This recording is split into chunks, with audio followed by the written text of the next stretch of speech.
Hey guys, welcome back to my channel. Today I'm going to be going over all the books that I read in July, and I'm also going to include all the books I'm going to plan to read in August. For July, I read 5 books. One was an audiobook, 3 were physical, and 1 was a Kindle book. The first book I actually listened to, was Listen for the Lie by Amy Tintera. This is like a mystery thriller. So we're following our main character, who is or was the #1 suspect in her best friend's murder like 5 years ago. So we're following our main character who 5 years ago her best friend was murdered, and she was the #1 suspect but never found guilty, but basically everyone in the town thinks she's guilty. So 5 years go by and she's ready to come back to her hometown where it happened. But meanwhile, we have a true crime podcast is deciding to reinvestigate this case and see if they can solve it or find more missing pieces. So I found it really interesting. Lots of people say this, but the audiobook is really well done since it has a podcast element to it. That's really fun to listen to. I also just think the narration is just like really natural. I'm still kind of getting into audiobooks, and I feel like they can either like make or break a book. But this one, it flowed so naturally. The conversations between the characters like flowed really well and felt like an actual conversation. So I really liked it, and just a really well done audiobook. I gave it 4 stars. The story itself is also very intriguing, and I just like the format that it's told. So definitely recommend if you're looking for an audiobook or another mystery thriller to add to your list. Next book I read was Fourth Wing by Rebecca Yarros. I'm probably the last person to read this book, but if you have not read it or unaware of what it's about, we're basically following our main character Violet. It's her first year in like this war college where she's trained to be like a dragon rider, but super dangerous and deadly and all that kind of stuff. I ended up giving this like a 4-star leaning 3.75. I found it really entertaining, and there's kind of like a love triangle this that was really like fun, a lot of like drama. The thing that something was just kind of off a little about it. With our main character, I feel like there's kind of like an immaturity, but granted this does take place in college. She's like 20 years old, so that could be why, and maybe there will be more character development since this is the first in like a long series. But that was like my only thing. It just felt somewhat something I couldn't really connect with super well with the main character, but otherwise it was really fun. I also listened to parts of this on graphic audio, which I'd never done, but it was kind of fun to do that way, but also kind of made some things more cringe. So if you listen to the graphic audio, let me know what your thoughts were. I didn't do the whole book that way, but just like pieces of it, just to try it. Yeah, still like an entertaining book and like had fun with it. Then I read Yours Truly by Abby Jimenez, and this was so cute. First of all, I did a reading vlog where I included this book in it, so if you want to know more of my thoughts, go check that out. This book is basically about 2 ER doctors. It's a romance. Our MMC has pretty bad anxiety, and our FMC is like really outgoing and social. So I feel like it's kind of like an opposites attract in that way. I thought this book was just like so cute and wholesome. I loved both our main characters, and I really liked how Brianna is like very understanding and like accommodating to Jacob's like anxiety, and I thought it was just like just so sweet. The thing that I didn't like about this is that there is so much miscommunication. This is a fake dating trope in here, which kind of creates a lot of room for misunderstanding and miscommunication, and I didn't really mind it so much until like the last quarter of the book. It just got like too much and I was very annoyed. But I think I was also so annoyed because I love the characters, and I'm like, no, like don't do this. Like it's like just talk to each other. Like it's okay. But yeah, I really like this one. I would highly recommend if you have not read this series yet. This and the first book have been super, super good. Rated at 4.5. I had to drop it a little bit from a 5 because of the miscommunication, but otherwise, such a sweet romance. I loved it. The next book I read was, oh my gosh, I have Caraval. I did not read Caraval. For some reason, I grabbed Caraval, but I actually read Once Upon a Broken Heart by Stephanie Garber. I was so highly anticipating this book because I was obsessed with the Caraval series. This kind of sequel series is about Evangeline, and she basically makes a deal with Jax, the Prince of Hearts, which is a pretty prominent character in the Caraval series. But she makes this deal with him. But when you make a deal with him, there are a lot more consequences. The cost is pretty high.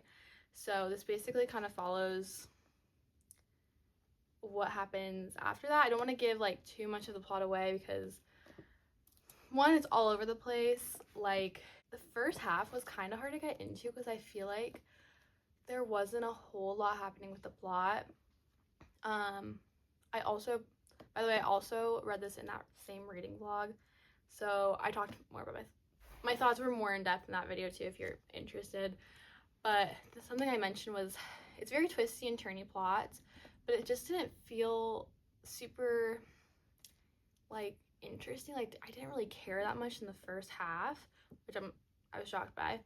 But then the second half we kind of got more of like the lore of the world, like we got more lore, and we kind of figured out like what Jax is kind of using Evangeline for and what his like motives are, because he's kind of like, and it has to do with like the deal that they make, but you realize you kind of start to get pieces of like what's actually happening kind of behind the scenes. So that's when I really started to like get into the book and actually start caring a little more. Still love the whimsical vibes and the world building. It's kind of fairy tale-esque a little bit, so I will continue the series. I gave this one a 4 stars, but I have a good feeling that the rest of the series could be higher. But yeah, I didn't love it as much as I thought I was gonna love it. I thought this would be like a 5 stars. I just wasn't really into it until about like the second half, and then things started to pick up. The plot started to pick up. There seemed to be more direction to the plot in the book. So yeah, so 4 stars for this one, and I will obviously be continuing the series. Then on my Kindle, I read Caught Up by Liz Tom Ford.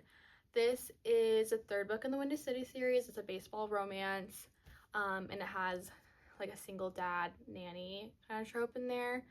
I gave this a 3.75. Almost a 3.5. I really liked parts of this book, but then there were also parts that like made me cringe so much. Like there was so many cringy moments for like that I found at least that I found cringy that I had to kind of like look past a lot. This could definitely be like a personal preference, like a me thing, but there were a lot of like dirty jokes, and I just found it like really cringe. Like, you know, they like joked about like that's just like the FMC's personality, and I liked our FMC, but that one thing just like, but just all the like dirty all the innuendos and stuff just kind of made me cringe a lot throughout the book. But again, that could just be like a me thing, but I still liked it. I really liked the theme of like parenthood and what it means to like step up and be like a parent for someone and the sacrifices that can come with it. I love all the characters, and we see this like friend group growing with all the characters from like the previous books, as well as some of the characters that are gonna be in the future books.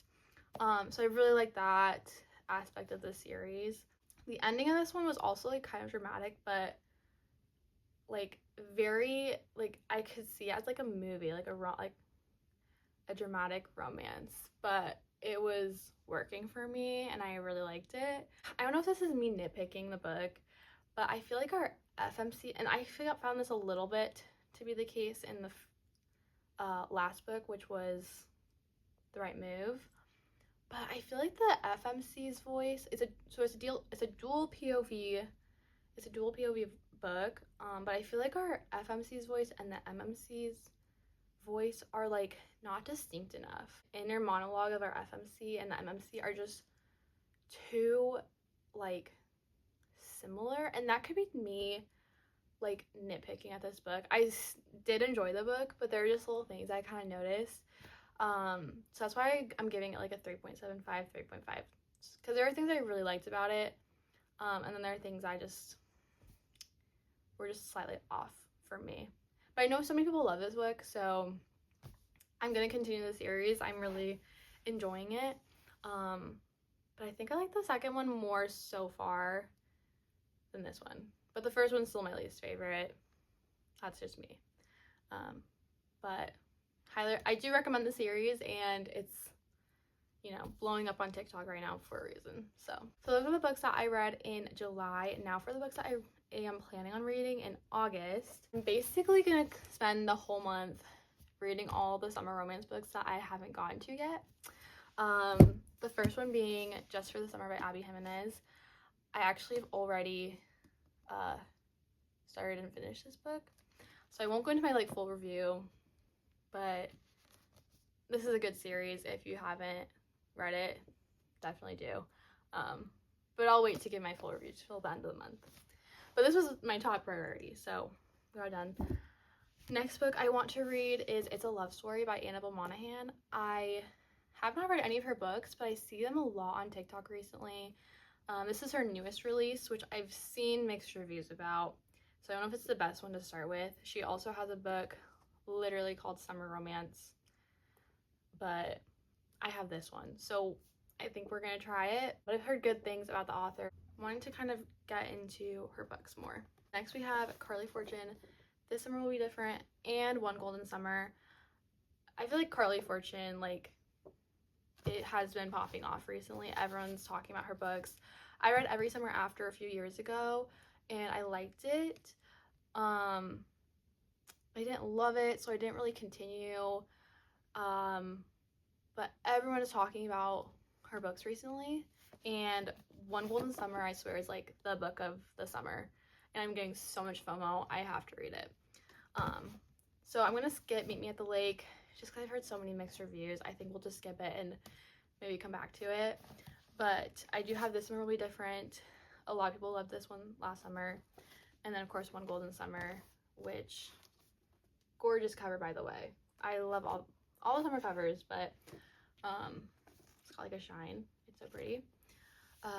So I'm really looking forward to these two. I've heard really good reviews on both of them. And then I also have, if I have any more time, if I have any time by the end of the month, I still have Swift and Saddled by Lila Sage that we might be able to squeeze in. At least make it maybe onto the September TBR. But if I have time this month, I do want to read this. I think a cowboy romance is always great for the summer. My main priority is getting all the summer books read because we only have one more month before I'm going to want to get into the fall read. So that's all the books I have to share with you guys. Please let me know in the comments what books you read this month, what books you're looking forward to reading in August. And if you've made it this far, thank you so much for watching. Feel free to like and subscribe, and I hope to see you guys all soon.